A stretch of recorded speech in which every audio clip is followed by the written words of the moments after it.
Heads up, this video is going to discuss plot elements from throughout Clair Obscur Expedition 33. If you have not beaten the game, it will spoil things for you. Sometimes a story is so confident, so self-possessed, that its opening sentence will prepare you for everything that comes after.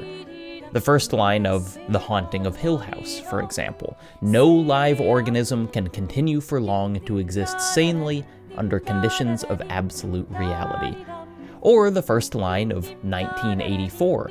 It was a bright, cold day in April and the clocks were striking 13. Or the first line of The Call of Cthulhu. The most merciful thing in the world, I think, is the inability of the human mind to correlate all its contents. In 2025, the video game Clair Obscur Expedition 33 gave us another entry to this canon. If you're going to give someone flowers, you should probably do it before they wither and die. It's a line said by one of the game's protagonists, Maëlle, to her adoptive brother, Gustave. If you're gonna give someone flowers, you should probably do it before they wither and die. He responds wryly, what, the flowers? Or Sophie? It's an incredibly dark joke about what will wither and die first, a lifespan of a lover measured along the same timeline as a snipped rose. And after sitting with the game for months, I think this is the only way it could begin. Clair Obscur's relationship with death is more than just a motif or a theme, it's an obsession. Every setting, every character, every plot twist, the framework of the game itself is drowning in grief. But because of the sprawling nature of the story, because everyone in the narrative is painted with such an empathetic brush, death isn't allowed to resolve into one simple statement. Instead, it remains a gaping abyss at the center of the story, an emptiness that each character clashes against. Time and again, we meet people, gods even, who seem to have power over death, only to find that they are no more able to escape the gravity of the void. It is the vacuum around which the world turns. Clair Obscur's opening joke about flowers and people withering is a reference to the Gommage, an annual event in the warped Parisian city of Lumiere. Always visible from the shore of Lumiere is an enormous monolith with a number written on it, and just below the number, a similarly massive figure named the Paintress. Each year, on the day of the Gommage, the Paintress stands, scrubs the previous number from the monolith, and replaces it with one number lower. Each year, this new number is a death sentence. In the beginning of Clair Obscur, the Paintress scrawls 33 on the monolith. This is the Gommage. In an instant, every 33-year-old in Lumiere is obliterated into dust and petals. 32 becomes the new maximum age for the city. Gustave is 32. He still has a year before he'll be erased by the Paintress, but his flower is for Sophie, his ex-girlfriend, who is 33 years old and won't make it to the end of the day. The entire city is covered in flowers, actually. Lumiere has transformed the day of the Gommage into a sort of pre-wake, a celebration of music and art and flowers, for what everyone knows is a city-wide funeral. And, minutes into the game and shrouded in this eerily upbeat atmosphere, Clair Obscur starts to bombard us with unresolvable questions. If the world has an expiration date, is it selfish to have children? Or is it irresponsible not to? In this doomed city, would you spend every moment in the company of others, or would you isolate to spare yourself the heartbreak of their inevitable fate? And as the weight of these choices starts to sink in, horribly reminiscent of many real-life near-apocalypses, Clair Obscur presents us with the most important question of all. Would you, could you, fight back? Every year, the morning after the Gommage, Lumiere sends out an expedition, a ragtag group of volunteers with the single goal of killing the Paintress and ending the doomsday clock.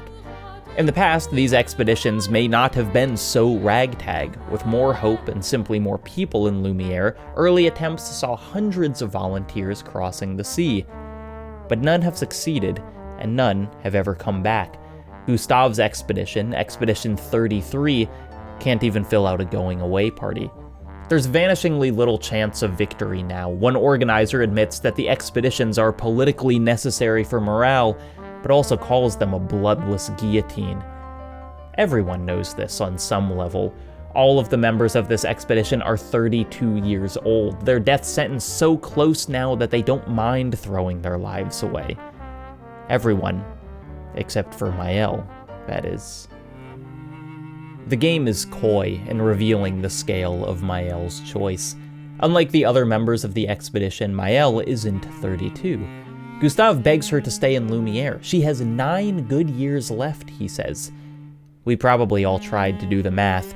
I, at least, did it wrong. When I first heard Gustave say this, I counted backwards in my head. Okay, the monument is at 33 now, she has 9 years left, 33 minus 9 is 24. Mael is choosing to maybe die at 24. Wrong. Remember, the countdown works in both directions. Every year, Mael will age up, and the Paintress will reduce the ceiling of the world. Mael has 9 years left. She isn't 24, she's 16. And already, she looks into her future and sees nothing but death. She is more correct than she knows. And so, Expedition 33 sets off across the ocean, just like every expedition before them, hoping that they will, impossibly, be the ones to halt the Gommage. The specter of death is all they can see. The void around the Paintress literally blocks out the stars. Most of the expedition will be consumed by that void before the end of the first day. In Lumiere, death may have been inevitable, but it was also predictable, communal, clean, a graceful Gommage, a beautiful last gasp. Across the ocean, on the continent, death is none of these things. Expedition 33 sails directly into a massacre, and each death is ignoble, bitter, and alone. And unlike in Lumiere, death sticks around. Whereas the Gommage serves as funeral and cremation all in one, bodies on the continent are not allowed to decay. 33's handful of survivors must wade through a sea of death, stark reminders of every failed expedition reaching out from every wall. They find ghosts, stone figures that haunt the continent. They find beauty, too, a world seemingly born from pure imagination, and they find friends, and they find nightmares of a man too old to have survived the Gommage and a girl with burns engulfing her face, and they find brief victories and unlikely community and...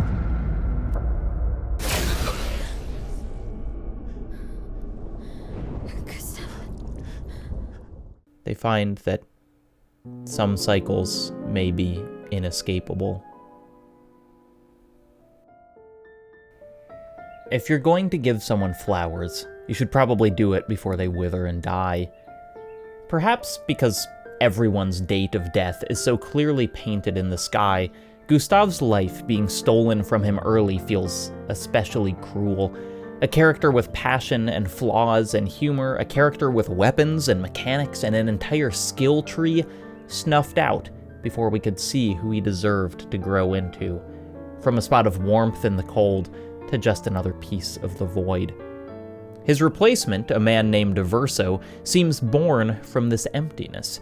Gustave, tragically mortal, Verso, seemingly unkillable. Gustave, a brother, a partner, Verso, a mystery. Gustave, the bright son of Lumiere, Verso, related only to nightmares. But Verso knows the continent and its dangers, and Verso is as eager to kill the Paintress as anyone, and so we reluctantly let him join. Let's skip ahead to what should be the end of the story. Gustave's loss lingers, but the group bonds, supports, and relies on each other. They defeat the titans of the world, make it to the base of the Paintress. They confront the old man, Gustave's killer, and this time Mael finds she has the strength to erase him in her own targeted Gommage. They ascend the monolith and somehow impossibly overpower the Paintress herself, a climactic finale if there ever was one, and they return to Lumiere. the cursed number erased from the sky, the specter of death banished from the horizon. This, with all we've been told, is the end of the story. The goal completed, the returning adventurers celebrated, the city spared from its doomsday clock. Everyone breathes a sigh of relief. Now, finally, they can move past the apocalypse. Only Verso suspects the truth, that maybe they didn't stop the clock. Maybe vanquishing the Paintress just accelerated the timer towards zero. Across the water, an explosion rocks the base of the monolith. A shockwave consumes Lumiere. The void consumes all. And then, everything changes. Should it be so surprising that the entire world we inhabited was, literally, a canvas? A world with a divine paintress at its heart, where gradients controlled the flow of battle, where chromatics and luminance determine the ease of life and death. As the world ends, it's finally time to meet its mourning gods, the painters of the canvas. It's time to properly introduce the Dysandras. You've actually already met them. Kinda. Following the apocalypse, our perspective is thrown into a different layer of reality, one in which everything we've seen from Clair Obscur thus far exists inside a painting in the Dysandra Manor. This painting was started many years ago by Verso Dysandra. As a boy, his brush and vibrant imagination created the city of Lumiere, fantastical creatures like Esquier and Minoko, and the dreamlike spaces that fill the continent. Verso loved his created world so much that the canvas bears an imprint of his soul. Years later, when Verso Dysandra burned to death inside the mansion, this imprint remained. The canvas was no longer just a childhood project, it was a piece of Verso's life, his essence, that had somehow survived his immolation. And after his death, Eileen Dysandra, Verso's mother, let herself be engulfed by the canvas. If there was a world where some fraction of your son still lived, would that be preferable to his constant, gnawing absence? To Eileen, there's only one answer to that question. She plunges herself into Verso's childhood universe, becomes the paintress herself, decides to live alongside the last remnant of his soul, and makes no plans to ever emerge. Whether she withers in the real world matters not. But why, then, does the painted world still echo with death? Why the gommage, the doomsday clock, the inescapable sense of loss? Is this all the world Verso imagined as a child? No, not at all. The canvas is a living object and is continuously warped by the presence of the Dysandras. The most easily identifiable changes to the canvas come from the conflict between Eileen and her husband, Renoir. Sometime after Eileen lost herself in Verso's last canvas, Renoir also entered the painting, not to live alongside Eileen and the fragment of their son, but to pull her back out. He refuses to stand by while his wife withers. He will sacrifice the last piece of Verso's soul if it means bringing Eileen back to reality. In the painting, both Renoir and Eileen have the influence of gods. Accordingly, their conflict rips the world of the canvas apart. The residents of Lumiere call the first event in this war the Fracture, because this is when Lumiere itself was ripped from inside the continent and thrown out to sea, an attempt by Eileen to save the city from Renoir's havoc on the continent. This isn't the only disaster reframed as a mercy either. The biggest revelation is that the paintress, Eileen herself, and her yearly countdown wasn't a targeted execution, but an attempt to slow the guillotine. The gommage was all she could do to hold back Renoir's total annihilation, grant death by degrees instead of all at once. After the paintress fell, Renoir was free to wipe out the canvas once and for all. But their conflict is not the only reason death so thoroughly pervades the world of the painting. It's easy to get lost in the layers of reality and magic in Clair Obscur, the technicalities of who has what power in what world, but we shouldn't forget that the painting, Verso's last canvas, is also art. art inhabited by a grieving family. The painting inexorably warps to reflect their pain. For instance, Alicia de Sandra, daughter of Renoir and Eileen, is shattered by the loss of her brother, a death she can't help but feel responsible for. Still in the midst of mourning and guilt, she follows her parents into the canvas. Miraculously, Alicia is reborn as Maëlle, a child of Lumiere with no memory of her previous life, but at the same age as Alicia, with the same sense of responsibility, Maëlle too loses her brother. Or, outside the painting, the children of the de Sandras want to be writers, musicians, want to strike out on their own, but can't overcome the pressure to follow in their parents' footsteps. Inside the painting, Lune, one of Expedition 33, feels her life has never been hers to control, that her entire existence has been bound to her parents' pursuits. Outside, Eileen's grief causes her to lose herself in the painting. Inside, Ciel's grief drives her into the middle of the ocean with no hope of recovery. Or, outside the painting, reminders of Verso's life and thus his death are everywhere. Inside the painting, the bodies of expeditions that die on the continent become permanent fixtures of the landscape, not allowed to naturally decompose, even after decades of exposure. Renoir and Eileen's fundamental conflict is rooted in escapism. Renoir wants his wife to face reality, even if that reality is missing their son. Eileen wants to bury herself in a painted world, free from the pain of losing Verso. But her desire for escape denies a simple fact. Art cannot help but reflect the artist. When Eileen entered the canvas, she painted a new version of her family, an attempt to reforge the dead and abandoned from her own memories. But Eileen cannot see beyond her grief, and thus neither can her creations. Her repainted Alicia maintains the scars and silence of the outside world, because Eileen cannot forgive her for Verso's death. Her remembered Renoir can only express love through a homicidal level of violence. Her ersatz version of her dead son is, in the painted world, unkillable, yet he desires death above all else. Eileen should be the god of this world, the paintress, a deity that defines existence, and in this position of absolute power, she sits at the bottom of the monolith, and she weeps, and her creations can't help but reflect the void she holds inside herself. The expedition knew none of this when it first ejected Eileen from the canvas. She was simply the paintress, the cause of all their woes, the final boss of their years of mourning. But after her defeat reveals the true shape of the world, our expedition must decide how to redefine their mission. There is no easy answer. The person whose self-image is most violently upended is Maëlle. She is both from within the canvas and outside of it, born first as Alicia de Sandra in the outside world, and then reborn as Maëlle within the painting. Her years in each world are unable to obviate her connection to the other, but it's clear which world she prefers. Inside the canvas, she bears no scars from the fire. She can speak, she can fight, and she can spend her time with loved ones. Inside the canvas is the painted version of her brother, a false resurrection to assuage her guilt and grief.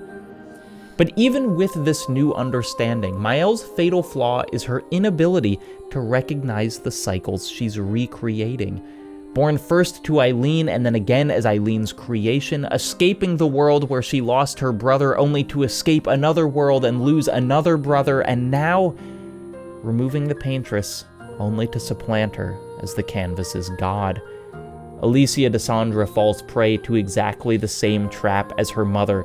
The painting, even in its fractured, mourning state, even with its faulty reproductions of those she's lost, is infinitely preferable to the cold reality outside of it. And on the other side of this decision, we have Verso. Poor, painted Verso, brought into existence to replace a dead man he's never met and cannot possibly live up to. Verso knew all along that the painting was not the only reality, that his anguished immortality could be ended if he allowed Renoir to permanently erase the canvas. He guided the expedition to the Paintress for exactly that reason.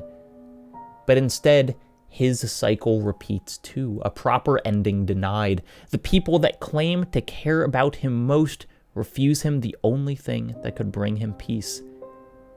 But is sympathy for Verso truly worth the apocalypse he desires? The end of Lune and Ciel, Minoko and Esquier, the entire city of Lumiere and all its inhabitants, all of whom also have hopes and desires and lives they deserve agency over? Must minds created by man be considered false? Are these characters any less real than the Dysandras, who themselves only exist inside a piece of art experienced by us, the players? There are no easy choices at the end of Clair Obscur, no way to fill in the abyss of grief around which the narrative orbits. But there is a takeaway, or at least an inevitability, that the story keeps coming back to. Art cannot truly be an escape.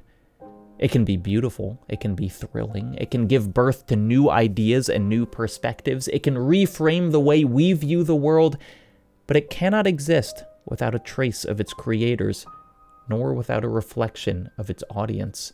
It cannot erase grief. It cannot replace what's been lost. The characters who most desire escapism find themselves most tightly bound to their sorrow. The painted world bends around the gravity of their darkness. In some ways, Clair Obscur may be defined by its opening line. If you're going to give someone flowers, you should probably do it before they wither and die. But as time goes on, I find myself thinking more about something said shortly after. As Gustave walks with Sophie towards the pier, as she moves towards her certain death, she says, "Sometimes I feel sorry for her." Gustave is astonished. "Who? The Paintress?" "She looks sad," Sophie says. "Maybe she's a prisoner too, stuck in the same cycle with us." The entire theme of the game offhandedly tossed out by a woman walking to her execution. Gustave looks around at the hollow celebration, the sea of people who will be erased from existence. "Only you could choose empathy at a moment like this," he says. And Sophie replies, "It's one of the few choices I can make." She gazes towards the Paintress on the horizon, the void itself, and she finds a connection. A thread that binds her to the grief of this world, a spark of recognition in the abyss. "I couldn't do it," says Gustave. He can't see the connection. All he can feel is his impending loss. "It's okay," Sophie says. "You don't have to."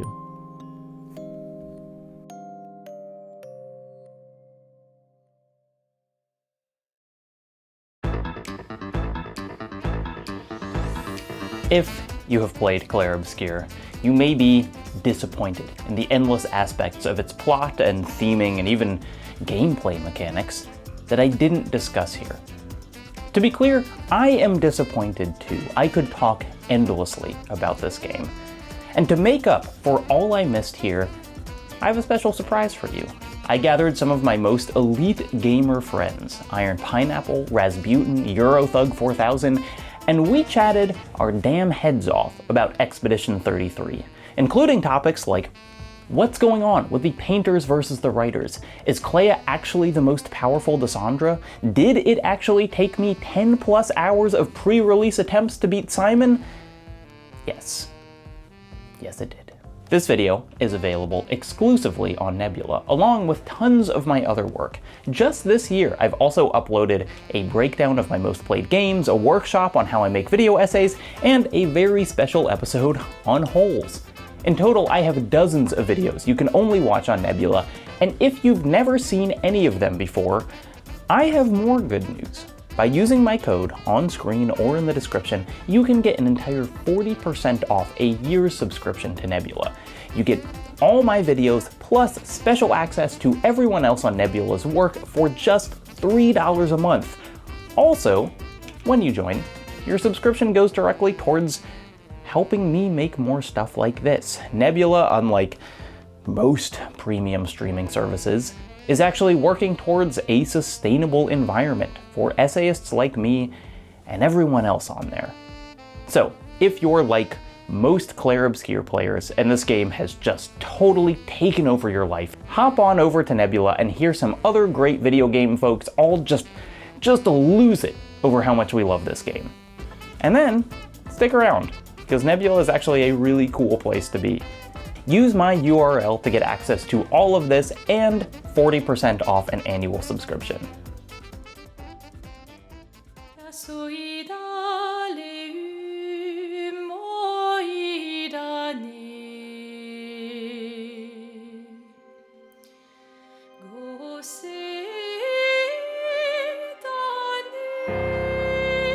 Accord silencieux de nos âmes, lèvres fantômes, et râle pâle,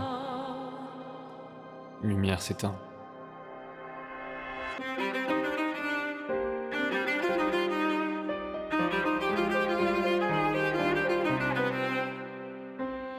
Au loin, elle s'élève, seule, sans détour, songe, sans retour. Lumière s'éteint. Les pétales d'iris envahissent les rues du jour déclinant, nuées complices du clair-obscur vacillant, nuances de chagrin, ils dansent autour des heures littorales, éclipse, florale, lumière s'éteint. Variation dans l'air, vapeur de nos chairs, respiration amère, lumière s'éteint. Contretemps volontaire, contre-champ solitaire, lumière s'éteint. Si le temps se perd à contre-courant, les miroirs sans teint dévoilent leur nature. Si nos pulsations jouent à contre-cœur, notre amour veillera sur la mesure. Lumière s'éteint.